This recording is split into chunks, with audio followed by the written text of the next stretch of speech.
Hello, everyone. Welcome to another amazing episode of Love, Life, and Energy.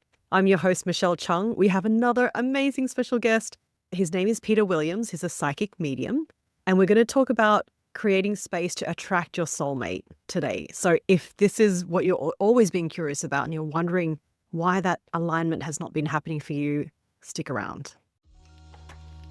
Welcome to Love, Life, and Energy. I'm Michelle Chung, and this podcast is your go-to sanctuary for personal growth, designed for busy, career-driven women who are ready to embrace their highest potential and not settle for an average, ordinary life. Let's grow and manifest your dream life together. Hello, Peter. Welcome to the show. Thanks, Michelle. Thanks for having me. Oh my God. I've been wanting to have you on the show.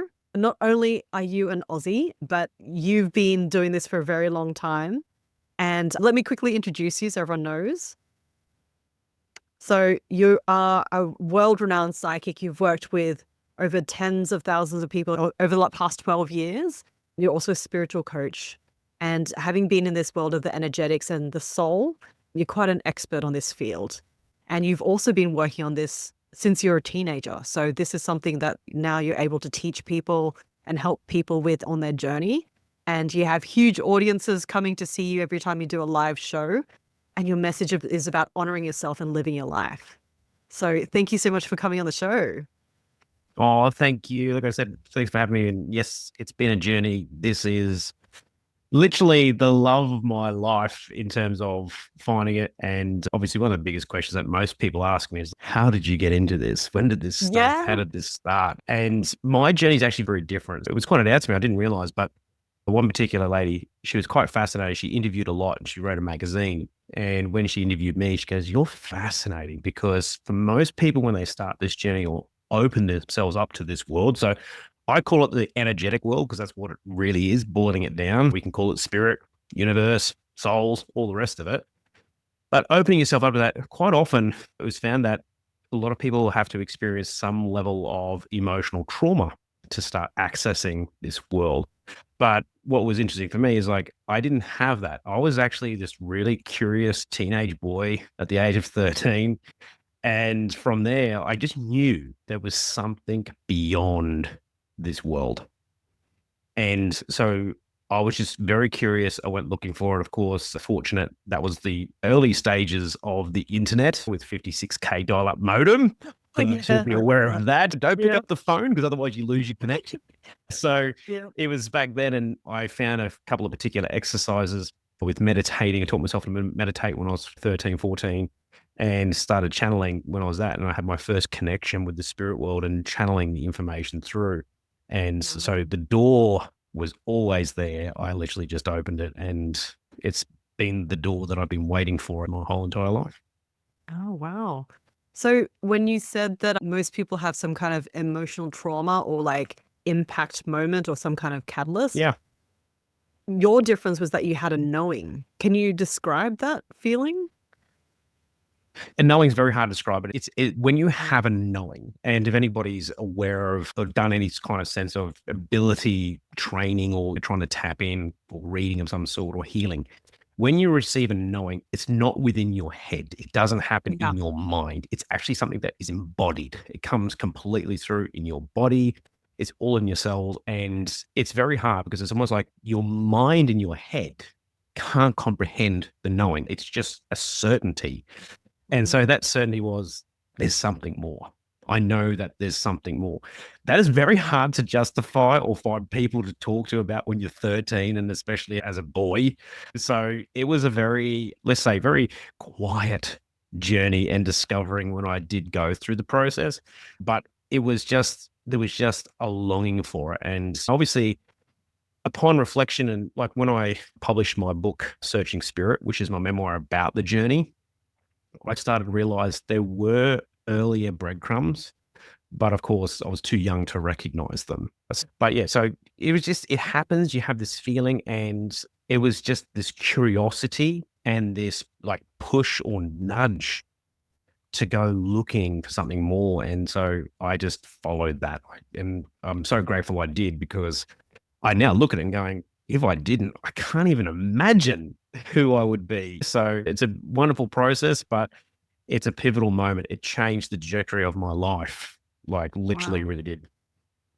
Do you think that had you not followed that knowing at the age of 13, 14, you would probably still end up with these gifts and this ability to channel and do what you do? Good question. Probably in my heart of hearts, I'd say yes. I would have found it in some shape or form. But I suppose this comes down to one of the big things that I really inspire people with, especially with the live events and whatever else, because having gone through it. So there was another pivotal moment that happened around, what was it? We came back. I had to evacuate from Japan because I was there during the Fukushima earthquake and the nuclear reactor meltdowns. My wife was 36 weeks pregnant with our first child. Our house is only 60 kilometers away from that power plant. So we were living there. Oh my So gosh. we had earthquake, we had tsunami, we had radiation. It was the trifecta of all things. And then having to come back. So I'm a teacher by trade.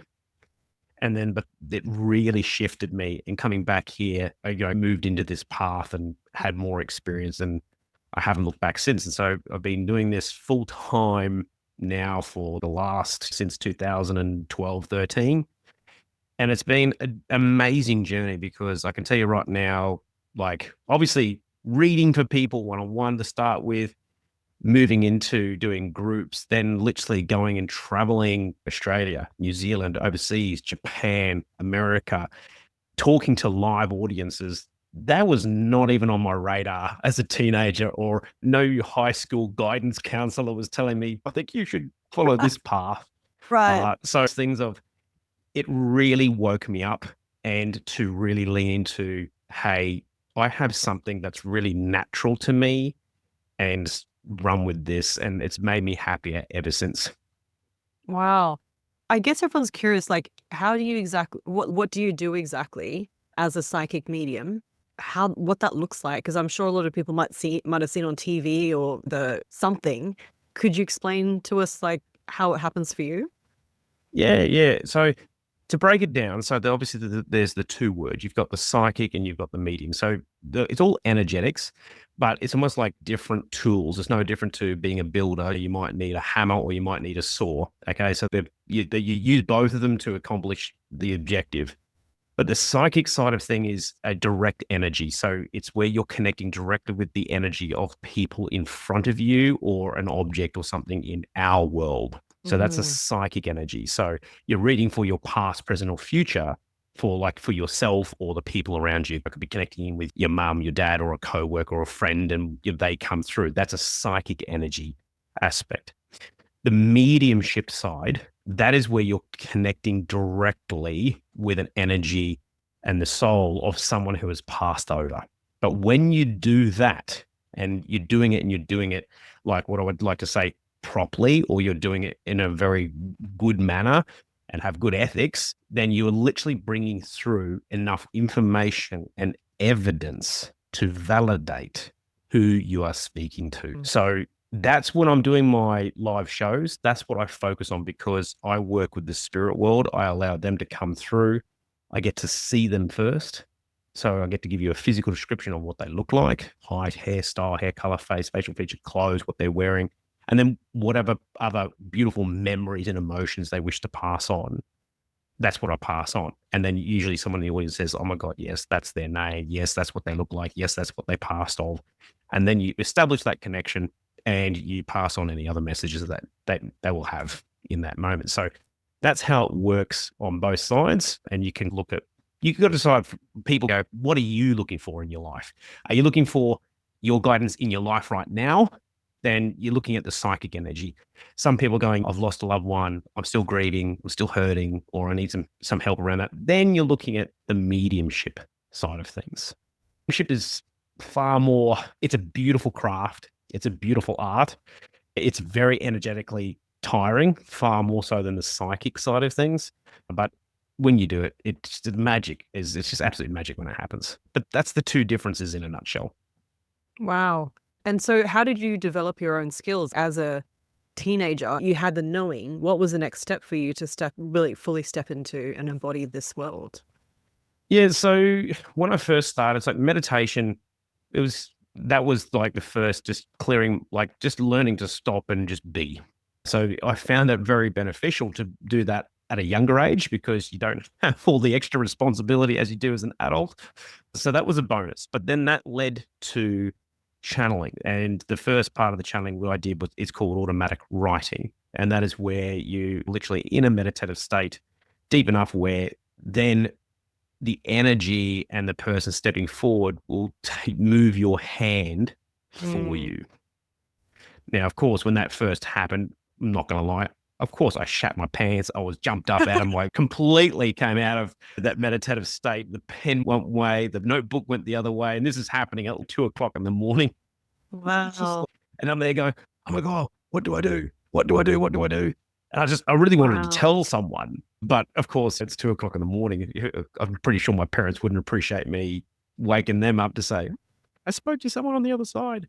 But the beautiful thing was, even at that point, there was this beautiful calming voice, very female voice actually, and it said, just sit down and finish. And I remember exactly where I was in the room when I heard it. And that's me, it was just so clear.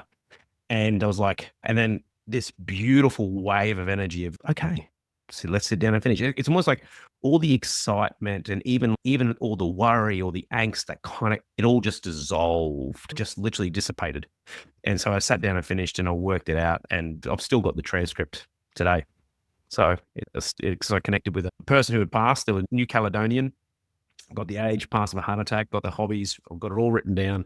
Couldn't get it validated, but the interesting part was, and also what I worked out later on, much later on, I did actually end up creating my own Ouija board that night. Oh my God. Yeah. Oh my God. How that happened, don't know, but it was just like, I was there literally problem solving this situation and learning a new language and finding out a way to communicate. And I was just finding I was seeing what they could do. I noticed the limitations that we're having, and I was trying to adapt and change to the limitations.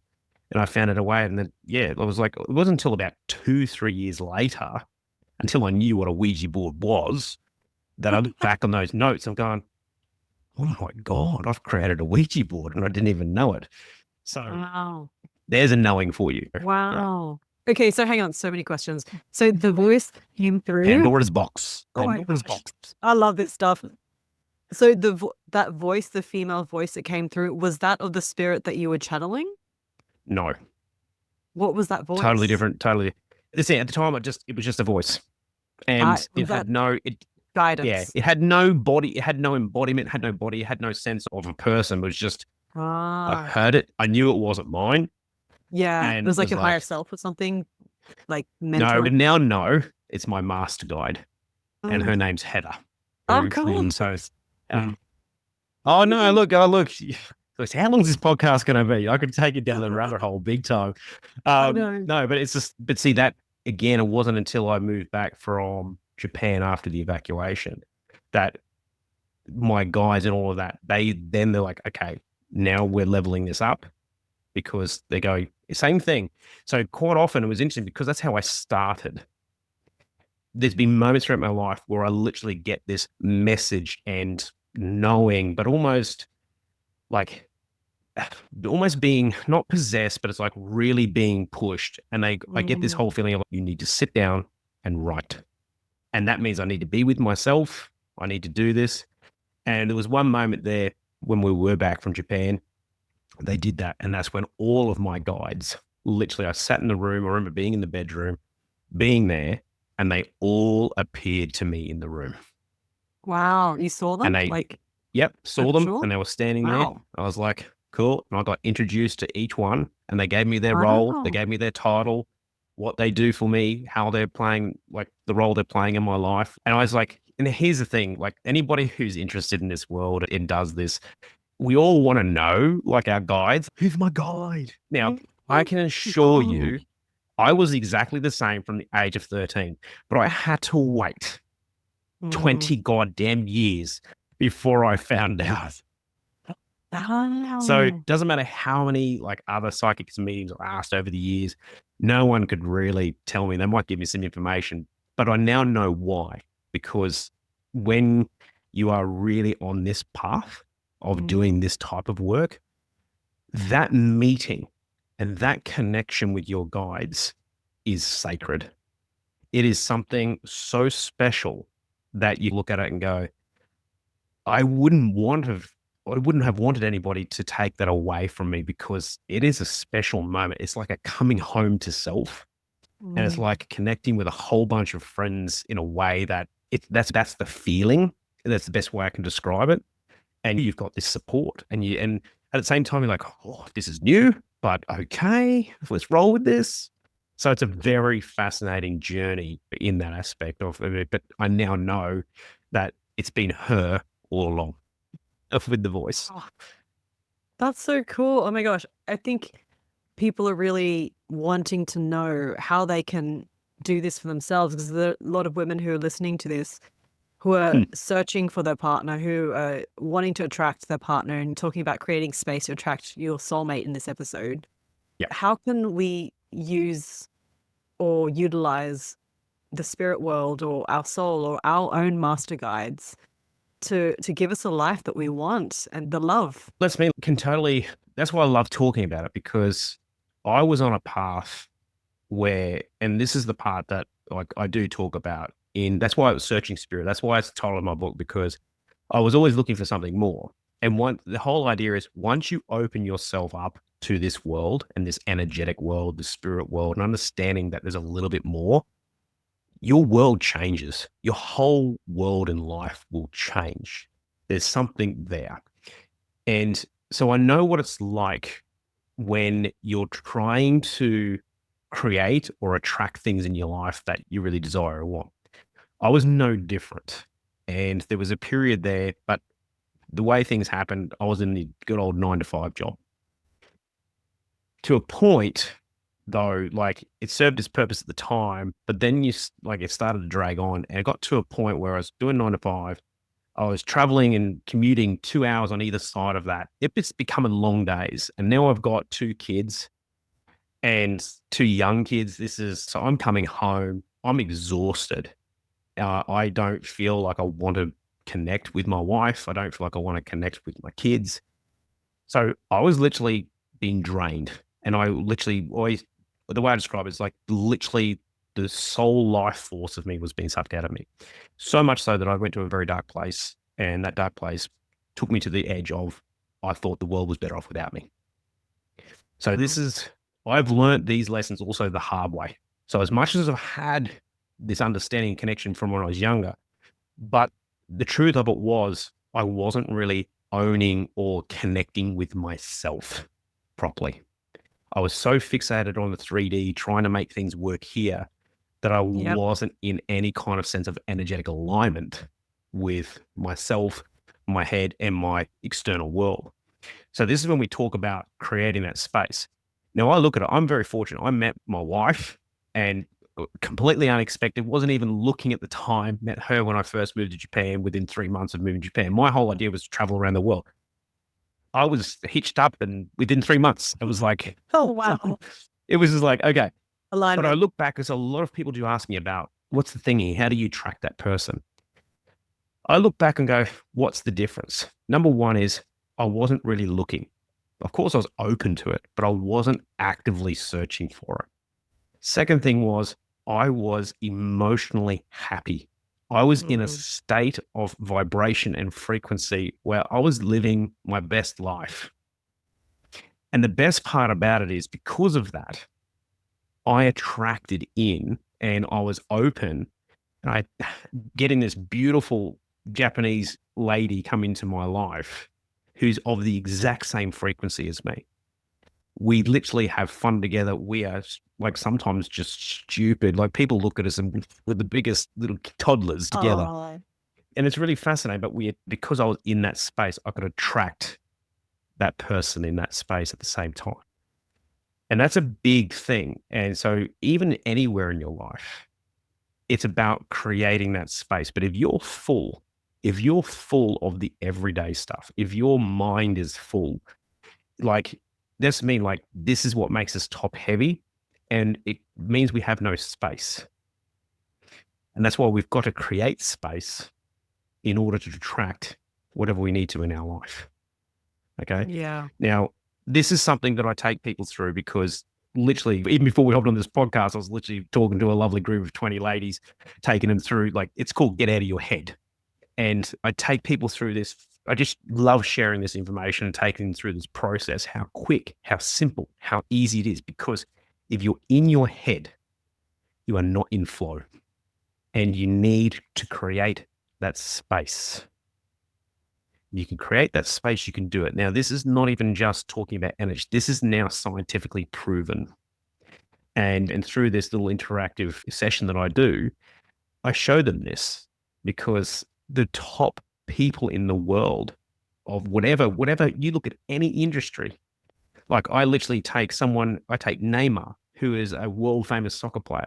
I take another very world famous psychic medium, and I show them through science, like with actual evidence to show them that when they're doing their craft, completely opposite ends, but they're not doing it by thinking about it. They're doing it naturally. They're doing it with a state of flow. And it's like in a state of feeling. And it's a big difference. So the big key thing is you need to really be open to connecting with yourself first and foremost. Yeah. And that is hard for a lot of people. This is all so potent, and it really is the pathway forward. And I want to just ask you to distinguish, because a lot of women are going on this path of personal development, spiritual growth. Yep. They've realized the apps out there chasing men, it doesn't work. So I think everyone's just wised up to that fact. And a lot of women who are doing this personal journey, yet they're still not finding their partner. What would you say is the biggest thing that's in the way for them, blocking them, or that they need to be doing instead? It's going to be an answer that no one likes. And that answer is because you're actually unhappy within yourself. The amount of times I have connected with people, I've done the sessions for them. One of the things that I have seen is you are not looking for a partner to complete your life. You are looking for a partner who is going to complement your life. And that is a big difference, because if you're looking for someone to complete your life, you are entering into a massive energetic agreement in a very different space. Because as soon as there is any hint of trouble or them pulling away, even though they're technically not, they need to have their journey, you're going to invoke a whole different range of emotions that are completely unnecessary. So when you see it just from that angle of don't complete it, look for a complement. And when you have that, you become a powerhouse of a team. And this is what I look at it. And I sometimes use the analogy or a metaphor of like dolphins, for example. Okay. They're very paired up, but the whole thing is when they're doing it, they're in the water but they're always together. And what happens is, even though they mate, but the thing is, their partner might go off, but their partner's completely okay. Then they'll come back and they'll connect. Then the other dolphin will go off and then they'll come back. So there's this whole thing that they don't need to be like latched on like an amora fish. Okay. Like the one to suck a fish underneath the whale or the shark. Like it's not like that. You don't want that. Right. Yep. So you need to have, and that's there's other things invoked there, but energetically, you can see that there's a trust, there's a knowing, and there's a confidence within oneself. And so when you are struggling with a partner, this is across life, and partner's just one of them. But whether you're looking for the dream job, whether you're looking to family, it's across the board. You can only control one person, and that is you. And I always say, if you're looking for this person to enter your life, you're looking for that soulmate, that person you go, wow, I'm going to own up to this. The whole thing is you first have to get yourself to that vibration as well. Without that, you're going to go nowhere. And I can tell you what, you might very well meet someone who meets that criteria you have, but you're already on borrowed time because you're now trying to bridge a gap. And all of a sudden, that immediate happiness, you'll have a wonderful honeymoon period. But then when it really starts to settle down, you're going to realize, oh my God, we're not on the same vibration. Yeah. And that's when things start to fall apart. Yeah. And so you need to know, and this means anything about this journal, and it's not just personal development, like even the energetic journey like I've been on, it has been all about me understanding myself and how I work. Because without that, I can't do it. It's all about frequency and vibration.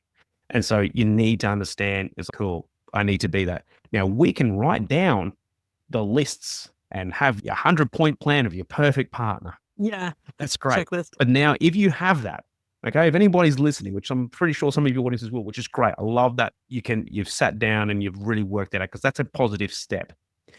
But now, in all honesty, if I actually asked you to read them out to me, how many of them can you say that you live up to? Because it's different when you want it from somebody else. But can you say you want this from yourself? Yeah.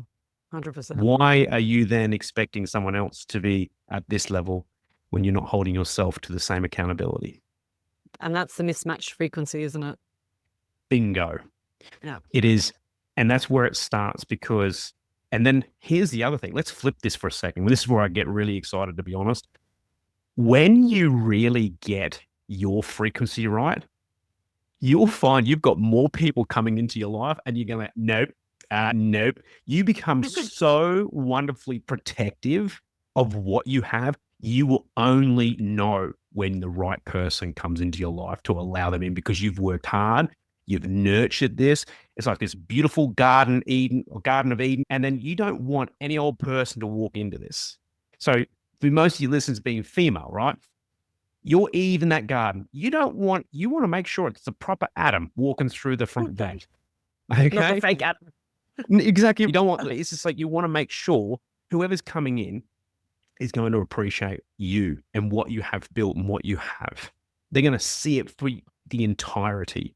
And that's how I try to show people, stop trying to focus on the outside and have a look at what you really have. And when you're at that vibration, boy, oh boy, you start to live a very different life. And all of a sudden you start to realize what you do want to come into your world.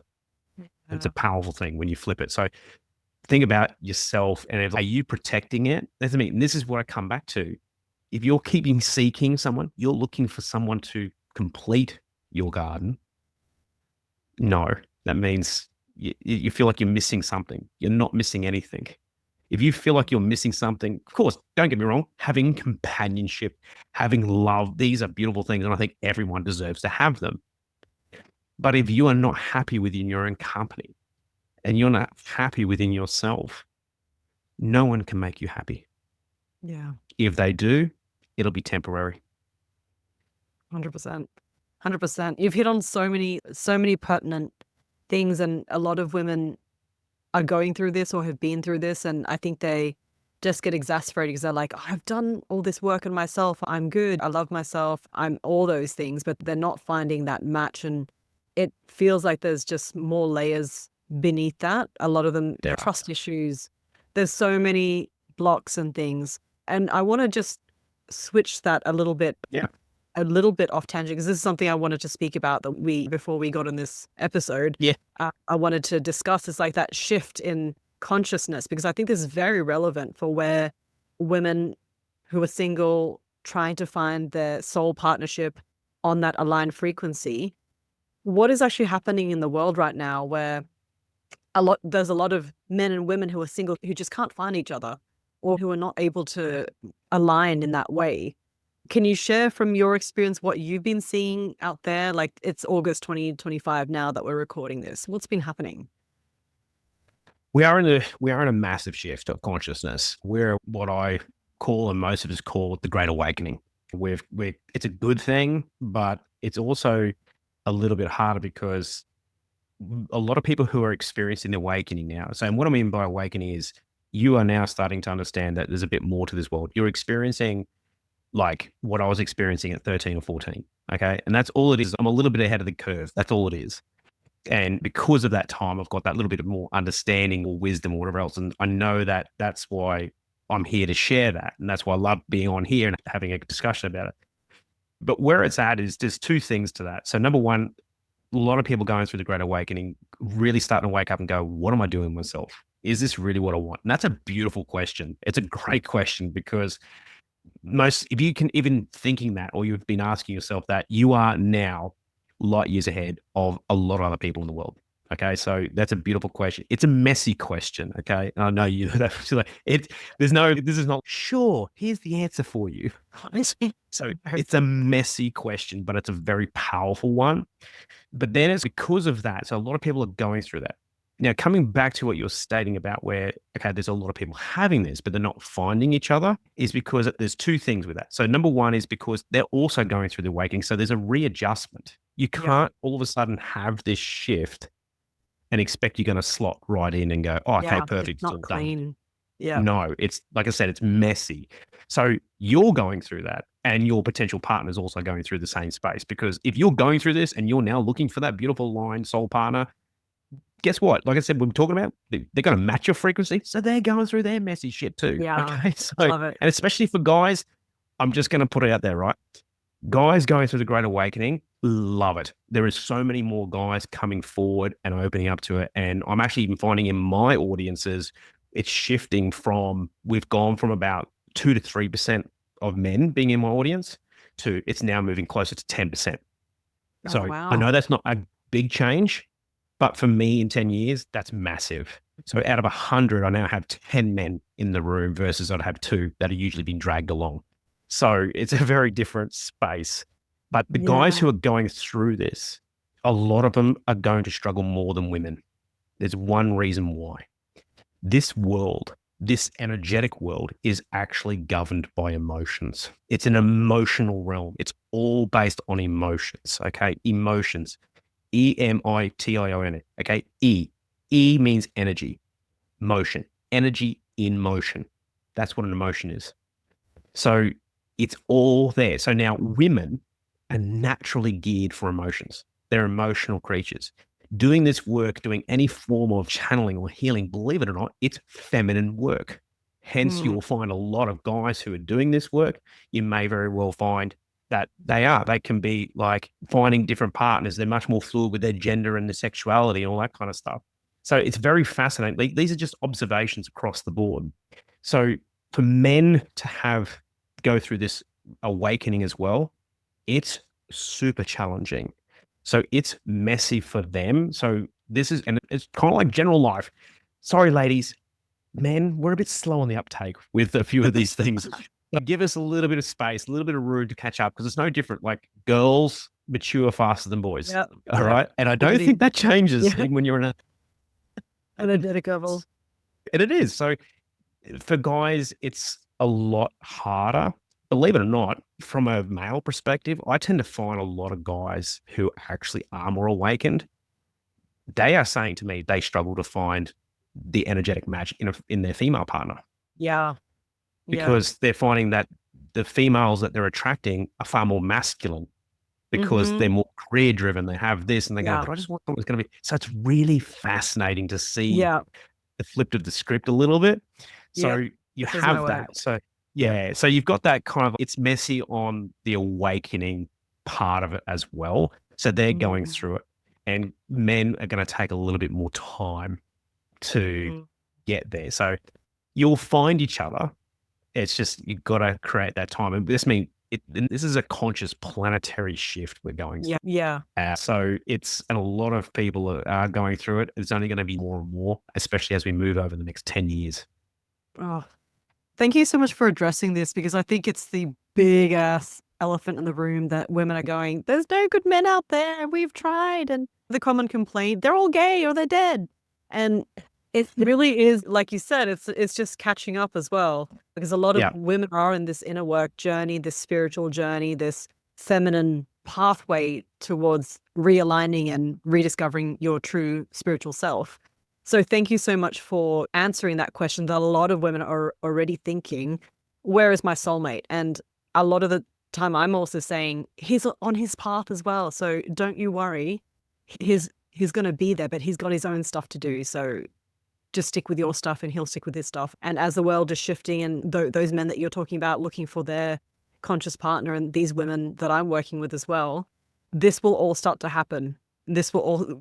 Everyone will start to find their complementary rather than codependent partner. So beautifully said. Yeah, and that's exactly the other way. The other part of it too, which I'll highlight, is that so even once you start having this awakening, when you do, you really it's a beautiful process, because I always say to people, what's the difference between where I'm at and where you're at? The thing is, I've just learned to really look at myself and get very comfortable with that. I have no problem with it. And that, therefore, I can create shifts faster because I'm not worried. Because cool, what can I do? Now, what's really interesting is that there is a soul aspect, obviously, there. So you've also got, so you've got your awakening aspect. So we've got this conscious shift that we're talking about, but also on that deeper level, you've got to be mindful that you will also got to make sure that you've really understood your previous patterns in your previous relationships. That's a soul lesson aspect. Now, that's also can be a big trigger point for a lot of people because they don't realize it. But let's face it, I've seen so many clients where they're going, why do I keep attracting the same kind of partner? They always have the same faults. They always have the same issues, or whether it's going to be like they're so career driven, or they're massive. All my partners have infidelity issues or whatever else. So there's something in those patterns, and you can't just go, oh, that's my partner's fault. It's not the case, because again, you can't control that. You've got to be willing to go, hang on, where's that? So what's very fascinating is it is on a soul level. And I'll take a side tangent here because I've never forgotten this reading. And it was actually with a male client of mine. It was a one-on-one. He sat with me. He'd never had a reading before. So I was like, oh, here we go. And so what was interesting is I've never forgotten this for one reason. It was the most obscure but beautiful session. And so I started off and go, oh, by the way, I've got this gentleman here. He's about 67. And I think the name's like Daniel, whatever else he goes. He goes, yeah, keep going. I said, oh, had kidney issues, whatever else. And he goes, that's my ex-father-in-law. And I'm like, oh, okay. So he's saying this and this. He goes, oh, that makes a lot of sense. I said, oh, okay. I said, but I've got another male here. And I described the next male. He goes, oh my God, that's my other ex-father-in-law. No, I kid you not.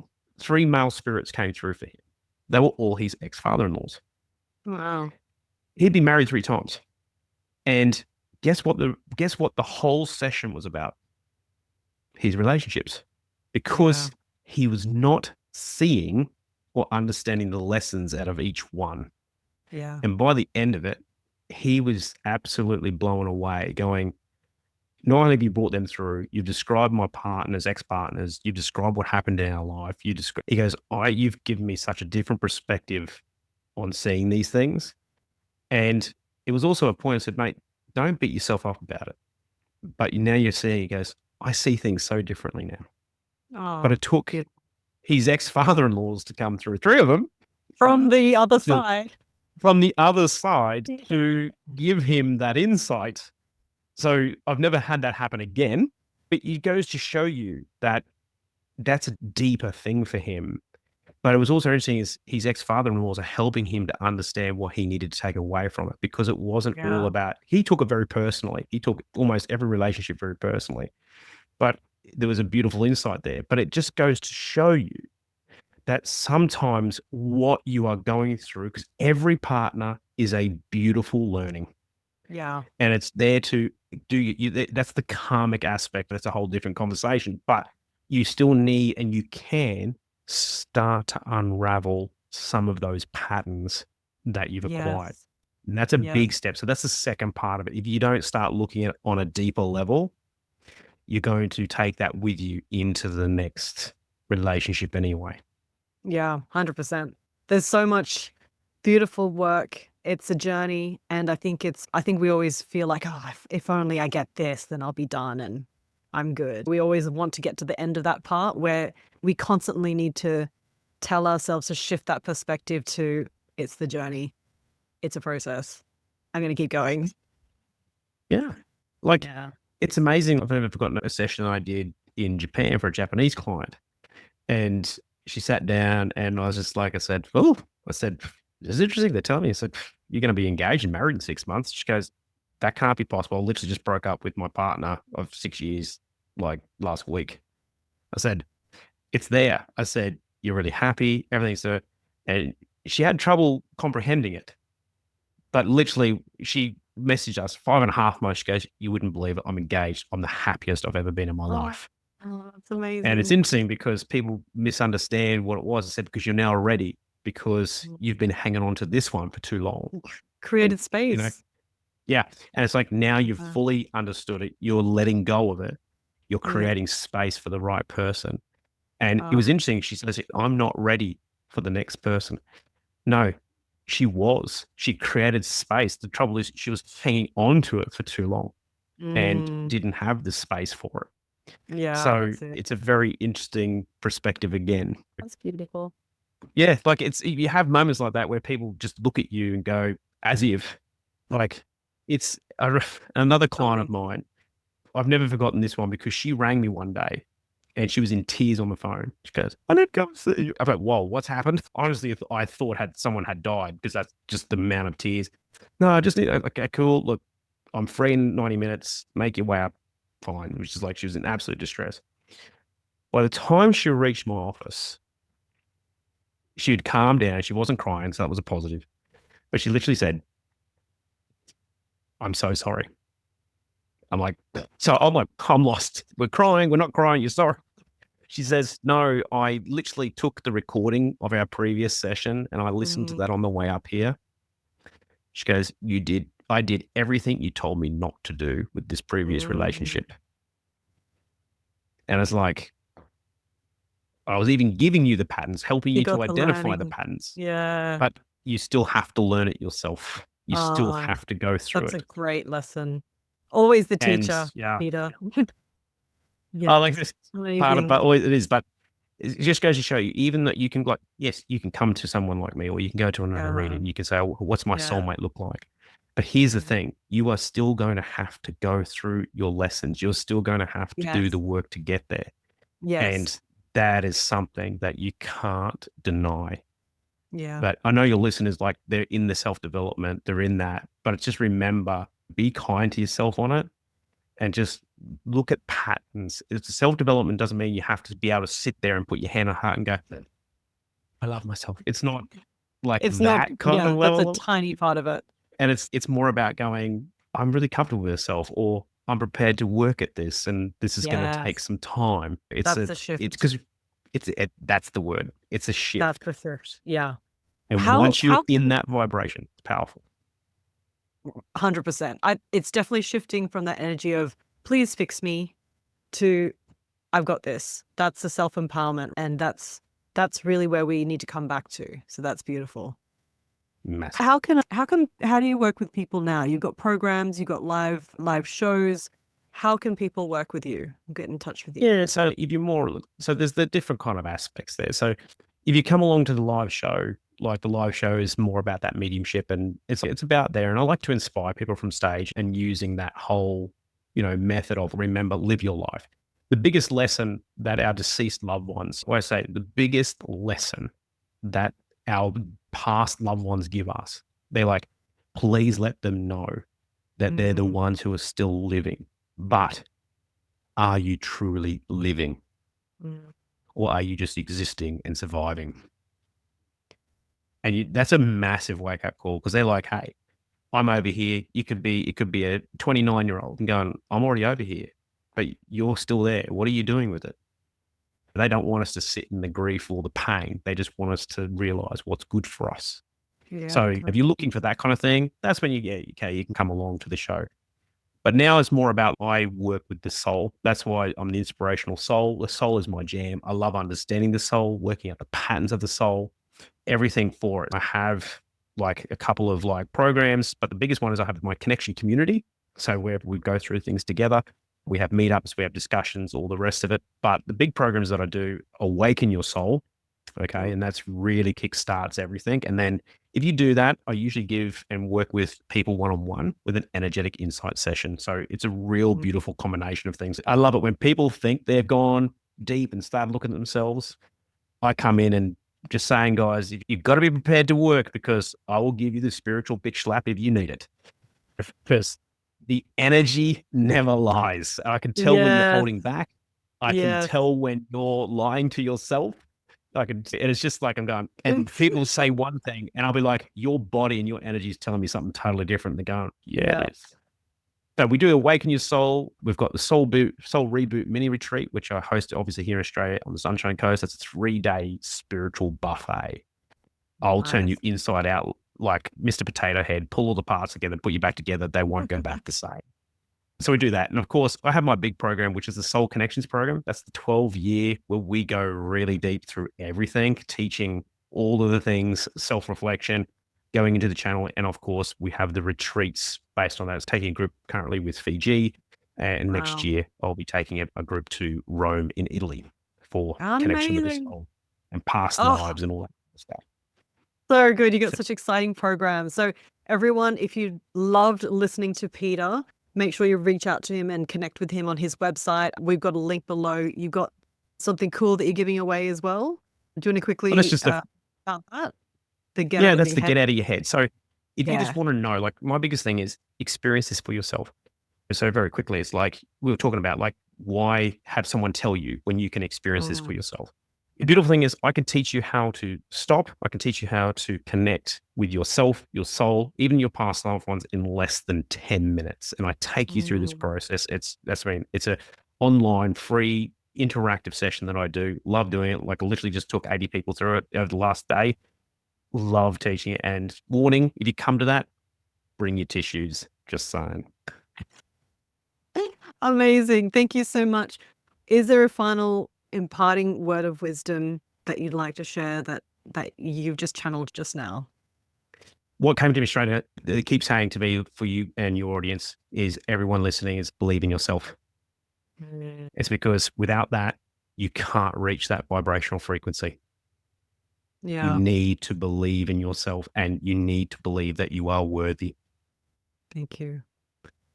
Thank you so much, Peter. It's been such a joy. I've thoroughly enjoyed listening to all your wisdom and sharing all your beautiful channeling and your experiences. So everyone, thank you for joining us today. If you've loved this episode, make sure you love, share, subscribe, and make sure you've sent it to somebody who probably needs to hear this today. So that's the most powerful thing we can do for our friends in our community, is just to share this information, get people in touch, and start to talk about this openly. So we'll see everyone next time on Love, Life, and Energy.